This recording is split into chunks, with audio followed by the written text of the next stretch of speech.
नमस्कार दोस्तों। आई am sure Modi ji के कल के भाषण के बाद आप खुश तो बहुत होंगे और जरूरी भी है ये समझना, क्योंकि जो मोस्ट अवेटेड था वो मोदी जी ने कल डिक्लेयर किया है कि 20 लाख करोड़ रुपए का पैकेज दिया है to fight against COVID and अपने आप को वर्ल्ड लेवल पे रिकग्नाइज करने की एक अपॉर्चुनिटी बताई है। आत्मनिर्भर अभियान दोस्तों क्या होता है? ये सेल्फ डिपेंडेंसी, बहुत अच्छा वर्ड है ना। आत्मनिर्भर यानी अपने बलबूते पे खड़ा होना। कल मोदी जी ने वही बताया है कि आज अगर हम सब लोग एक साथ मिलके कुछ सोचते हैं, कुछ करते हैं, तो अपने पैरों के ऊपर खुद ब खुद सेल्फ डिपेंडेंट होके खड़े हो सकते हैं। दोस्तों ये बहुत जरूरी है। इस वीडियो को अंत तक देखिएगा, जहां पे मैं मोदी जी के जो कल उन्होंने भाषण के उसके एनालिसिस नहीं, बट उसको भी एक्सपोर्ट इंपोर्ट को लेके किस तरह से उन्होंने बात की, और जो हम लास्ट 12 सालों से मिशन चला रहे हैं, मिशन गोल्डन बर्ड, उसके ऊपर उन्होंने कितना बेसिकली सपोर्ट दिया। I really thank Modi ji कि हमारा जो मिशन है, मिशन गोल्डन बर्ड, उसको आगे बढ़ाने का संकल्प करते हुए मोदी जी ने अपने पूरे 34 मिनट के भाषण के अंदर एक ही चीज के ऊपर फोकस किया कि लोकल टू वोकल। क्या होता है local to vocal? Local to vocal यानी अपनी जो चीज है, अपनी जो इंडिया की जो बनाई हुई चीज है, उसका पूरी दुनिया के अंदर ढंढेरा पीटिए, यानी लोगों को जागरूक कीजिए कि इंडिया में भी प्रोडक्ट बनती है। वो सिर्फ वही नहीं कि सिर्फ लोकल प्रोडक्ट ही यूज कीजिए, बट लोगों को भी जागरूक लाई, इंडिया के बाहर के लोगों को भी उसको लेके जागरूक कीजिए कि ये जो प्रोडक्ट जो है इंडिया की वो बेस्ट है, क्वालिटी में बेस्ट है, और हम पूरी दुनिया में सप्लाई कर सकते हैं। इसीलिए उन्होंने एक चीज बोली कि participate in global supply. Now what is global supply? जो पूरी दुनिया के अंदर सप्लाई हो रहा है, उसके अंदर भी इंडिया को पार्टिसिपेट करने की जरूरत है। अभी भी हमारा सिर्फ शेयर 2% है। अगर आपने मेरे पूरा अगले वाले वीडियोस देखे हो, मैं हमेशा कहता रहता हूं, भारत को सोने की चिड़िया उसीलिए कहा जाता था क्योंकि आज से 700-800 साल पहले दुनिया के कोने कोने में भारत से बनी हुई चीजें जाती थी और उसके सामने सोना इंडिया के अंदर आता था। दोस्तों अगर आप जानना चाहते हो तो मेरी गुजारिश है, मेरे बहुत सारे पुराने वीडियोस अवेलेबल है जिसके अंदर सोने की चिड़िया भारत को क्यों कहा जाता था। दुनिया का 25% शेयर जो था उस वक्त इंडिया के पास था। बहुत सारी चीजें इंडिया से बाहर जाती थी और बहुत सारी चीजें रॉ मटेरियल इंडिया के अंदर आके वापिस बन के बाहर एक्सपोर्ट होती थी। तो आज भी मोदी जी ने इस प्रॉब्लम को एज एन अपॉर्चुनिटी लेने को बताया है। लोकल टू वोकल यानी अपनी चीज का प्रॉपरली ब्रांडिंग करना, मार्केटिंग करना और लोगों तक उस चीज को पहुंचाना। तो मैं उसमें थोड़ी सी एक लाइन और भी ऐड करना चाहूंगा कि local to vocal and vocal to global. दुनिया के कोने कोने में इंडिया की प्रोडक्ट, दुनिया के कोने कोने में इंडिया में बनी हुई product, made in India product, make in India product जानी ही चाहिए। अगर हम लोग ये सब मिलके संकल्प करते हैं, अगर हम लोग सब मिलके, अगर पूरा देश अगर इस अभियान में जुड़ जाता है, आत्मनिर्भर अभियान के अंदर जुड़ जाता है, तो हम लोग भी उसको चेंज कर सकते हैं। मोदी जी ने भी कल वही चीज के ऊपर फोकस किया। क्या? कि branding and marketing. What is branding? कि इंडिया के अंदर अच्छी चीजें बनती हैं। मैं रिक्वेस्ट करूंगा सब लोगों को कि जो मोदी जी ने कल सिनॉप्सिस दिया है, जो भी भाषण है, उसका सिनॉप्सिस ऑलरेडी मैंने भी अपने फेसबुक पेज के ऊपर या हमारे फेसबुक पेज के ऊपर रखा हुआ है। मेरी गुजारिश है आपके सारे इंपोर्टरों को या आपके क्लाइंट को ये फॉरवर्ड कीजिए, उनको बताइए कि भारत स्वनिर्भर होने के लिए रेडी है। We are ready to change our self. मैंने भी कल जैसे ही मोदी जी ने भाषण दिया उसका सिनॉप्सिस बनाया छोटा सा, और मेरे जितने भी बड़े बड़े क्लाइंट्स थे बेसिकली उनको मैंने फॉरवर्ड किया टू अंडरस्टैंड द अपॉर्चुनिटी कि आइए इंडिया में इन्वेस्ट कीजिए। और आप नहीं मानोगे, एटलीस्ट 2 से 3 लोगों ने हमें उसका पॉजिटिव रिस्पॉन्स भी दिया, जिसके ऊपर हम आगे डिस्कस करने वाले हैं। दोस्तों यही अपॉर्चुनिटी है। सब लोग चाइना का ऑल्टरनेटिव ढूंढ रहे हैं, नेगेटिव न्यूज बहुत हो गए, पर अबे हमें पॉजिटिव बनना है। पॉजिटिव तभी हम बन सकते हैं जब हम पहले सोचना चालू करेंगे। तो मेरी आप सब लोगों से गुजारिश है, ये जो भी मोदी जी ने कल बताया 20 लाख के पैकेज के बारे में या रिफॉर्म्स के बारे में, जो भी चीजें बताई है वो सारी की सारी आपके क्लाइंट्स के साथ शेयर कीजिए, उनको इनवाइट कीजिए इंडिया के अंदर इन्वेस्टमेंट करने के लिए। आई एम श्योर ये बहुत बड़ी अपॉर्चुनिटी है आज इंडिया के लिए, अगर हम लोग ये वोकल बनते हैं और इंडिया दुनिया के कोने कोने में इस भाषण को पहुंचाते हैं कि आज हम लोग स्वनिर्भर आत्मनिर्भर होना चाहते हैं और कुछ करना चाहते हैं। चाइना भी रातों रात ऐसा नहीं हुआ था। चाइना ने भी लास्ट 15-20 साल में अपनी जो टीम थी, यानी उसके जो लोग थे, उन लोगों को जागरूक किया। सब लोग मिलके अलीबाबा हो गया, ये हो गया, हर जगह पे जाके चाइना प्रोडक्ट, चाइना मार्केटिंग, हर जगह पे जाके वही चीज करते रहते थे, जिसके कारण हमारे दिमाग में एक चीज डाली गई कि कोई भी प्रोडक्ट लेनी जानी है तो चाइना जाना है।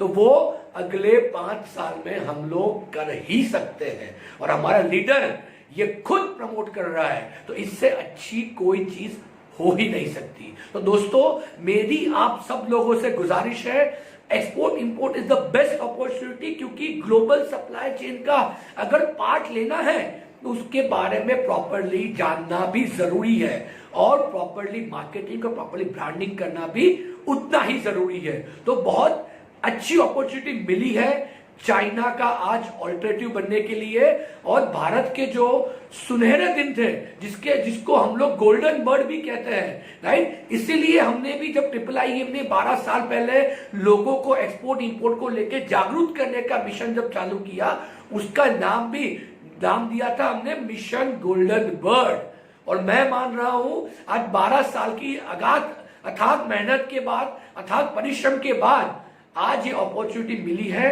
कि इंडियन गवर्नमेंट भी अब उसी राह के ऊपर चल रही है और लोगों को जागरूक कर रही है कि लोकल से वोकल और वोकल से ग्लोबल बनिए और सप्लाई चेन मैनेजमेंट का एक पार्ट बनिए। तो दोस्तों मेरी आप सब लोगों से गुजारिश है, इस अपॉर्चुनिटी को लीजिए, प्रॉपरली अपने प्रोडक्ट का नॉलेज लीजिए, प्रॉपर मार्केटिंग कीजिए, अच्छी क्वालिटी बनाइए और दुनिया के कोने कोने में इसको लेके जागरूकता लाइए। जितनी जागरूकता आप इस चीज को लेके आ सकते हैं उतना ही अच्छा बनेगा। अगर आपने ध्यान दिया हो तो मोदी जी ने कल एक छोटा सा एग्जांपल दिया था। ये जो भी आज हम लोग ग्लोबल ब्रांड्स की बातें कर रहे हैं, ये आज से 50-60 साल पहले कोई ग्लोबल ब्रांड्स नहीं थी। उन्होंने भी अथाक परिश्रम के द्वारा लोगों को जागरूक करते रहे वो लोग और अपनी मार्केटिंग एक्टिविटी ब्रांडिंग बढ़ाते रहे, जिसके कारण ये ग्लोबल ब्रांड बने हैं। मैं हमेशा अपने हर सेमिनार के अंदर, हर सेशन के अंदर जापान का एग्जांपल देता हूं। जब सेकेंड वर्ल्ड वॉर खत्म हुआ तब जापान पूरी तरह से डिस्ट्रॉय हो चुका था, है ना, पर वही जापान रोता नहीं रहा कि अब क्या होगा, अब हम क्या करेंगे, किस तरह से करेंगे, पर उसी जापान ने उसको एज अ अपॉर्चुनिटी लिया और लोगों को जागरूक किया कि दुनिया को अपना मार्केट समझिए। आज वही जापान 1946 के जब सेकेंड वर्ल्ड वॉर के अंदर डिस्ट्रॉय हो चुका था, 10 साल के अंदर वापस टॉप वर्ल्ड लीडर के अंदर आना चालू हो गया। और आज अगर बात करते हैं, जो यूएसए जिसने जापान के ऊपर अटैक किया था, हिरोशिमा नागासाकी के ऊपर अटैक किया था, उसे की पूरी कार इंडस्ट्री को जापान के मैन्युफैक्चरर ने, जापान की कार मैन्युफैक्चरिंग कंपनीज ने डिस्ट्रॉय कर दिया। तो दोस्तों यही ताकत होती है जब सब लोग मिलके काम करते हैं। मैं हमेशा एग्जांपल देता रहता हूं, 1942 के अंदर महात्मा गांधी जी ने एक नारा लगाया था, क्विट इंडिया, राइट, और जब सब जन भागीदारी उसके अंदर जब हुई तो सिर्फ 5 साल के अंदर हमने 200 साल की गुलामी को भी हराया है ना दोस्तों। तो ये 2 महीने की कोविड की महामारी को हरा नहीं सकते, हरा ही सकते हैं, पर कब, जब सब लोग ये सोचना चालू करें, सब लोग ये जानना चालू करें कि मैं भी कुछ कर सकता हूं। वो सिर्फ देश को आत्मनिर्भर करने की बात नहीं है, अपने आप को भी आत्मनिर्भर करने की उतने ही जरूरत है ना। एक्सक्यूजेस मत बनाइए कि किसी के ऊपर डिपेंडेंट मत रहिए, बी सेल्फ डिपेंडेंट। मुझे कुछ करना है, मुझे कुछ आगे बढ़ना है। अगर यही जन भागीदारी सबकी हो जाएगी तो हमारा देश भी दुनिया का नंबर 1 देश, और वो जो गोल्डन एरा था, गोल्डन बर्ड के दिन थे हमारे, वो भारत के अंदर वापस आ सकते हैं। तो दोस्तों, एक्सपोर्ट इंपोर्ट के अंदर, ग्लोबल वर्ल्ड के अंदर पार्टिसिपेट करने के लिए प्रॉपर नॉलेज लीजिए, एक्सपोर्ट का नॉलेज लीजिए, अपने प्रोडक्ट का नॉलेज लीजिए, मार्केटिंग कीजिए प्रॉपरली, अवेयरनेस कीजिए आपके इंपोर्टरों को। ये जो भी अच्छा अच्छा डेवलपमेंट इंडिया के अंदर हो रहा है, जो इन्वेस्टमेंट की अपॉर्चुनिटीज आ रही है, ये सारी आपके सारे इंपोर्टर जो इंडिया के बाहर है उनको शेयर कीजिए। I am sure they will be also interested to develop their business in India, और यही जाके तब इंडिया आगे बढ़ेगा। तो आइए हम सब भी मिलकर संकल्प करें कि भारत को आगे लेके जाएंगे और भारत के वो सुनहरे दिन भारत में वापस ले आएंगे। जय हिंद, जय भारत।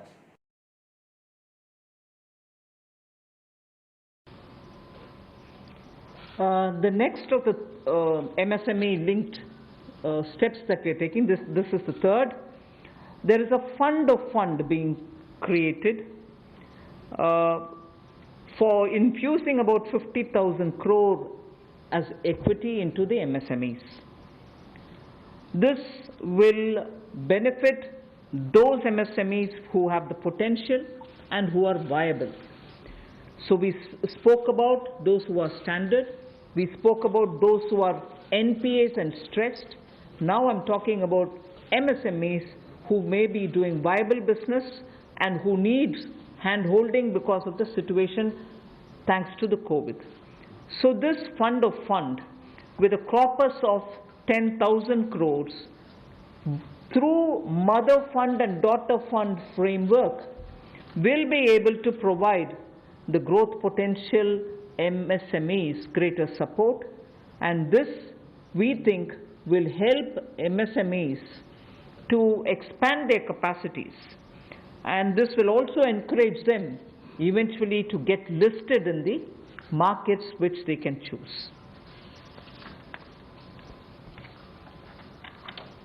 जो मध्यम लघु सूक्ष्म उद्योग अच्छा कर रहे हैं, विस्तार करना चाहते हैं, आगे बढ़ना चाहते हैं, लेकिन उनके आकार को बढ़ाने की, क्षमता को बढ़ाने की सुविधाएं नहीं मिल पाती थी, तो उसके लिए फंड्स ऑफ फंड्स का प्रावधान किया गया है। और इस फंड्स ऑफ फंड्स के माध्यम से 50,000 करोड़ की इक्विटी इन्फ्यूजन होगी, ये हम करने जा रहे हैं।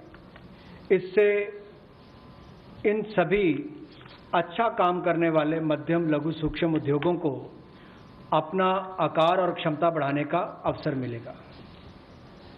The next one is something which all of us have been waiting for a long time, about the definition of MSMEs. I'm sure you heard from several sources that this discussion has been going on. We have now come to a stage where we can happily announce that the definition being changed is being changed in favor of the MSMEs.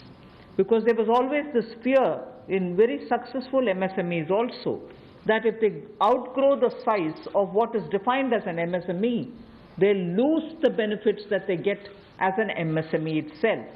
So outgrowing this definition meant outgrowing and going out of receiving benefits. Therefore, MSMEs preferred to remain within the definition rather than grow. Now what we are coming with is a change in the definition of MSME so that they need not worry about growing in size. They will still be able to get quite a lot of benefits which otherwise as an MSME they had got. So now how do we change it? I told you why we are changing the definition. How are the changes being brought about? What exactly is the change which is coming in? The change is that investment limit which defined an MSME is being revised upwards. So you can be a slightly more larger invested company, but you're still going to be considered only as an MSME. And then I'll come to the amounts which is shown in the chart there. But the idea is, even with an increased investment, you'll still be defined only as an MSME. You shall not get out of the benefit which is given to you as an MSME. Second is, additional criteria to define an MSME is being brought in, and that criteria is based on turnover. So that is being brought in newly now. Earlier it was only investment size. Now investment size and or additional turnover size is being brought in. And earlier the distinction which prevailed between manufacturing unit, and therefore their definition was on slightly different account. Service units, their definition was on slightly different criteria. Now that differentiation between manufacturing and service MSME are being removed. Manufacturing MSME or service-based MSME shall all be defined similarly. And then, therefore, the chart that is there before you will tell you what was earlier and what is now. What was earlier defined with an investment of 25 lakh as micro unit will now have investment allowed till 1 crore. So they'll still be called a micro unit even if the investment is up to 1 crore. Now, in that, service investments of 10 lakhs were called as micro earlier. Now, because the distinction is removed, service also will have the benefit of being called a micro unit even if the investment is 1 crore. Over and above it, I did say that in addition to investment as a definitional criteria, we are bringing in the criteria of turnover also. So now your investment can be up to 1 crore and your turnover can be up to 5 crore. You shall be called as micro. This or that. Your investment can be 1 crore and your turnover can be 5 crore, up to 5 crore, you will be micro enterprise. And so on. So small will be up to 5 crore, manufacturing enterprise. Services was up to 2 crore. Now the definition is changed to 10 crores and 50 crores. Investment and turnover, and so on. The table explains it.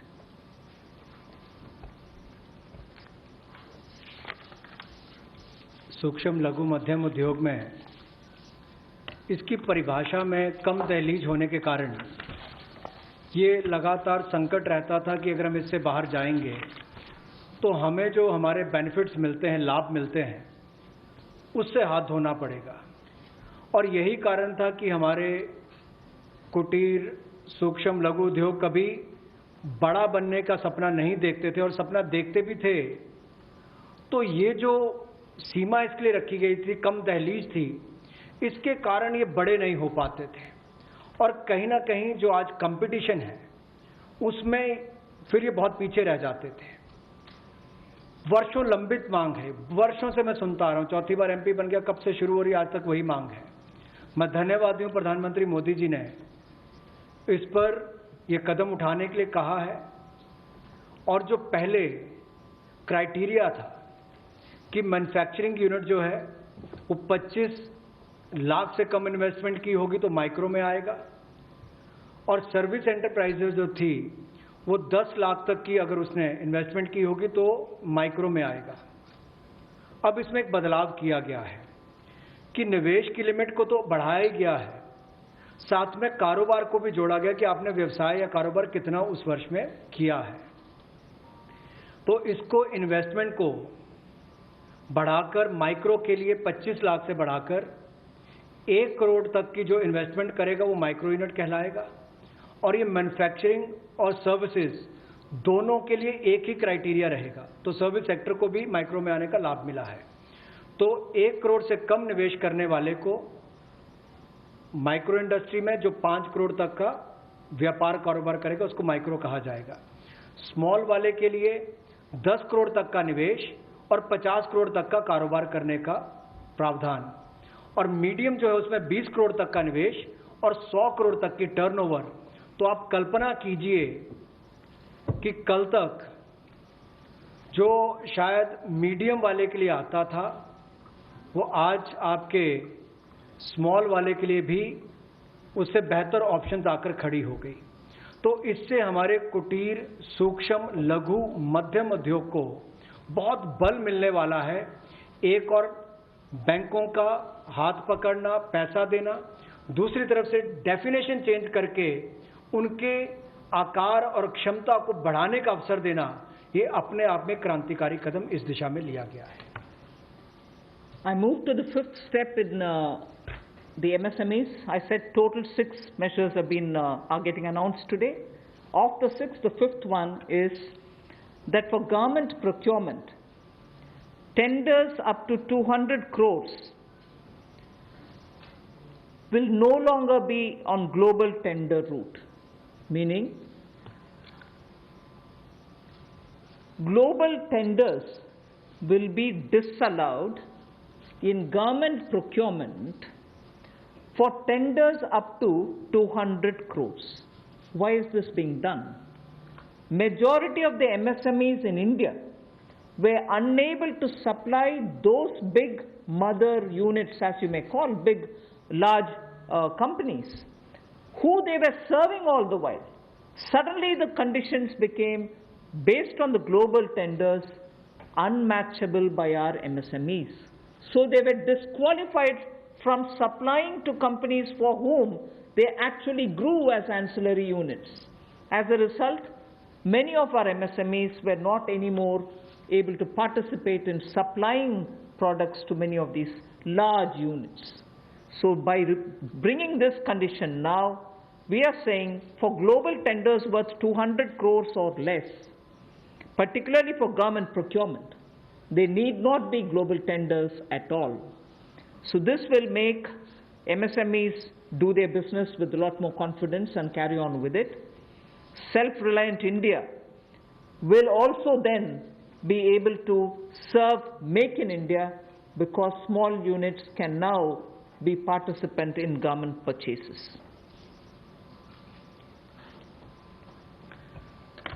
पिछली 2 slides में भी आपने देखा होगा कि कुटीर, सूक्ष्म, लघु, मध्यम उद्योग के लिए जो बड़े कदम उठाए गए हैं, 3 लाख करोड़ के कोलेटरल फ्री और कोई नई गारंटी दिए बिना एक और से ऋण उपलब्ध करवाना, उसके अलावा जो बाकी कदम उठाए गए और उनकी परिभाषा बदलने का काम भी किया गया, तो ये कदम उससे एक और स्तर ऊपर है कि ये सब बदलने के बाद उनको कामकाज जब मिले तो कंपटीशन में कहीं ना कहीं अनफेयरनेस जो होती थी, उसमें हमारे लोकल उद्योग वो पीछे रह जाते थे। तो लोकल को बल, लोकल से ग्लोबल तक जाने की बात जो कल तक प्रधानमंत्री जी ने कही, उसी दिशा में एक ये कदम है। लोकल के लिए वोकल भी, लोकल को बल भी, लोकल से ग्लोबल भी। तो ये इसीलिए ग्लोबल टेंडर्स जो हैं, ये 200 करोड़ तक से कम वाले जो हैं, इसमें यानी कि 200 करोड़ से कम वाले में ग्लोबल टेंडर्स नहीं होंगे। इसमें हमारे सूक्ष्म, लघु, मध्यम उद्योग को लाभ मिलेगा और कहीं ना कहीं आत्मनिर्भर भारत की जो हम बात करते हैं, उस दिशा में कदम ये भी उठाया गया है। The sixth step towards MSMEs is post-COVID trade fairs, exhibitions are going to be very difficult. So we shall ensure that e-market linkage is provided across the board for all these MSMEs so that they're able to find their market easily in the absence of being able to participate in trade fairs which cannot be held in this environment. Also, very importantly, Government of India and also CPSEs, where there are receivables by MSMEs, we now announce that within the next 45 days, all their receivables will be cleared. The CPSEs and Government of India will honor every MSME receivable within the next 45 days. इसी तरह से एक बार फिर कुटीर, सूक्ष्म, लघु, मध्यम उद्योग के लिए ये जो चुनौतियां कोविड-19 के समय शुरू हुई कि घरों तक सीमित होना पड़ा और आप कहीं जाकर सामान बेचने में दुविधा आती थी, तो ई मार्केट लिंकेज करने की बात की, क्योंकि ई कॉमर्स का आजकल ज़माना भी आया है, वो भी होगा।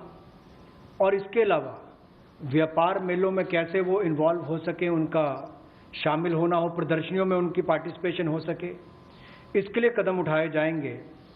और जो हमारे सार्वजनिक केंद्र उपक्रम है, उसमें जो अगर उनके कोई पेंडिंग पेमेंट्स है, सरकारी है या पीएसयूज में है, उनको भी अगले 45 दिनों में बल देकर वापस उनकी पेमेंट हो, ऐसा प्रयास किया जाएगा ताकि जल्द से जल्द उनकी पेमेंट हो, ताकि उनको राहत मिल सके। I now move to talking about EPF. You were aware during the Pradhan Mantri Garib Kalyan package, some measures were extended for the EPF.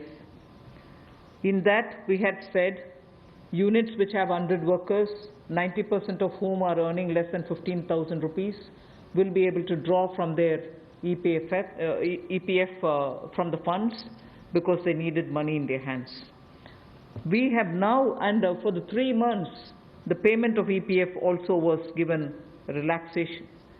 What I would now like to say before you is liquidity relief is being given for all EPF establishments. In this, 12% which is paid by the employer and 12% by the employee contribution. We extend the support which Government of India gave for another 3 months. We had given it for March, April, and May up to May 2020. The payments were made into their eligible accounts by Government of India for March, April, and May. Nearly 3.6 lakh establishments benefited from this. Liquidity relief of 2,500 crores to 72.22 lakh employees is now being proposed to be provided by extending this contribution for the next 3 months also.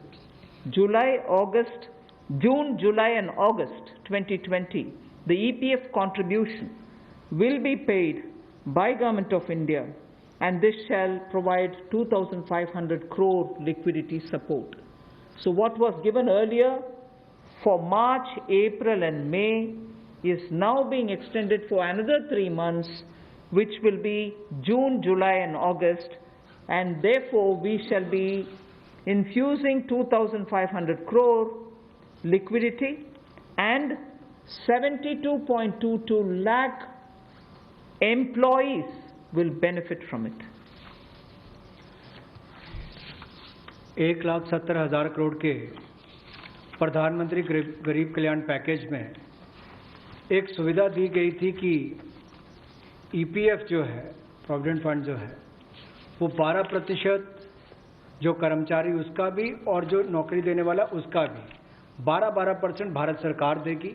और ये पहले 3 महीनों के लिए हमने किया था, जिसकी भुगतान कर भी दिया गया पहले 2 महीनों के लिए, और इसको अगले 3 महीने और बढ़ा दिया जाएगा। इसका प्रावधान भी जून, जुलाई और अगस्त के लिए कर दिया गया है। 3,67,000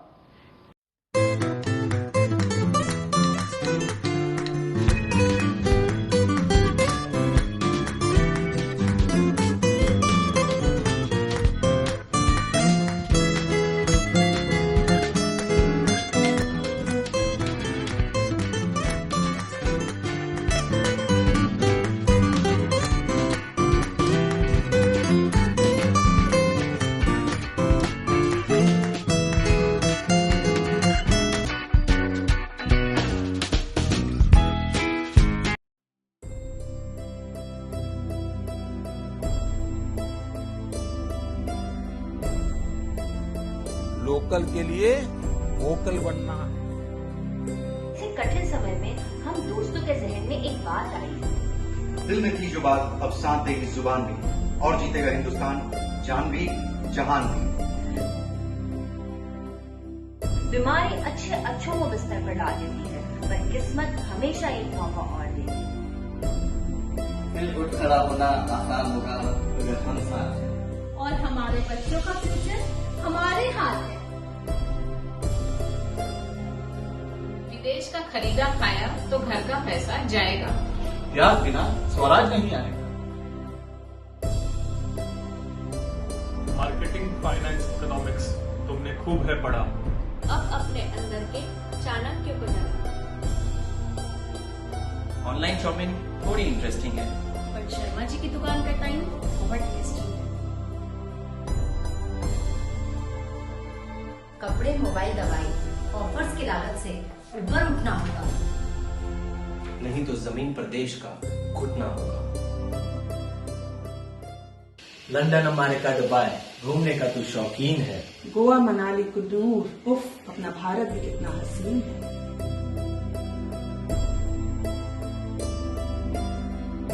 सूट पैंट तुझ पे खूब सस्ता है, पर कुर्ता तुझ पे ज्यादा जचता है। पिज्जा, बर्गर, सिजलर सब खाओ, फल पड़ोस की ठेले से लिट्टी चोखा भी दबाओ। ये कोल्ड ड्रिंक, ये एनर्जी ड्रिंक तुम्हें धीरे धीरे झुलसा देंगे। छाछ, लस्सी, नींबू पानी पियो, तुम्हारी रूह तक मीठे के नाम पर कब तक चॉकलेट खाओगे? जलेबी, पेड़े, रस के साथ तो रसगुल्ले खाओगे, जान जाओगे। अर्जेंट हो तो ही कैप्सूल या गोलियां खाएं। पर आयुर्वेद से खुद को मजबूत बनाएं। ऐसा मौका फिर न कभी आने पाए। हमसे कमाकर मुनाफा कोई हम पर उंगली उठाए। आवाज उठी है आज, गूंजेगा आसमान की। समृद्धि और विकास के लिए जान भी जहान।